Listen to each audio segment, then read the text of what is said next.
Vaikom block Congress കമ്മിറ്റിയുടെ നേതൃത്വത്തിൽ ജയിച്ചു വന്ന വൈക്കത്തിന്റെ MLA-മാർക്ക് സ്വീകരണം നൽകി. പ്രസിഡന്റ് PD ഉണ്ണിയുടെ അധ്യക്ഷതയിൽ നടന്ന സ്വീകരണ സമ്മേളനം KPCC നിർവാഹക സമിതി അംഗം മോഹൻ ടി ബാബു ഉദ്ഘാടനം ചെയ്തു. ഇരിങ്ങാലക്കുട മണ്ഡലത്തിൽ നിന്നും 4ാം പ്രാവശ്യം ജയിച്ച അഡ്വക്കേറ്റ് തോമസ് ഉണ്ണിയാടനെയും പതിറ്റാണ്ടുകൾക്ക് ശേഷം വൈക്കം മണ്ഡലം പിടിച്ചെടുത്ത ബിനിമോനെയും ഷാൾ അണിയിച്ച് സ്വീകരിച്ചു. യോഗത്തിന് ആശംസകൾ അറിയിച്ചുകൊണ്ട് DCC ജനറൽ സെക്രട്ടറിമാരായ PN Babu, PV Prasad, Akkarappadam Sasi, advocate PP Sibichan, treasurer Jai John Perayil, UDF convener B Anilkumar, ജില്ലാ പഞ്ചായത്ത് മെമ്പർ വിജയമ്മ ബാബു, ബ്ലോക്ക് പഞ്ചായത്ത് അംഗം സീതു ശശിധരൻ, നഗരസഭ vice chairperson Saudamini Abhilash, block vice president Ayyelil Soman, Idavattom Jayakumar എന്നിവർ പ്രസംഗിച്ചു.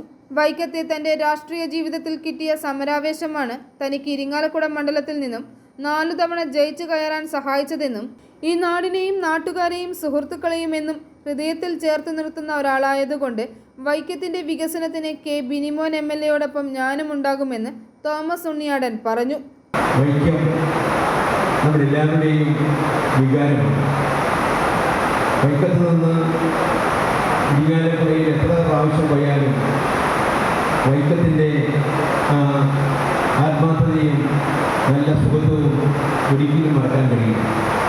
എപ്പോഴും വൈക്കം എന്ന ജന്മനാടിനെ, നമ്മുടെയൊക്കെ ജന്മനാടിനെ ഞാനും ഹൃദയത്തിൽ സൂക്ഷിച്ചുകൊണ്ട് തന്നെയാണ് മുന്നോട്ട് പോകുന്നത്. ഇരിങ്ങാലക്കുടയിൽ നിന്ന്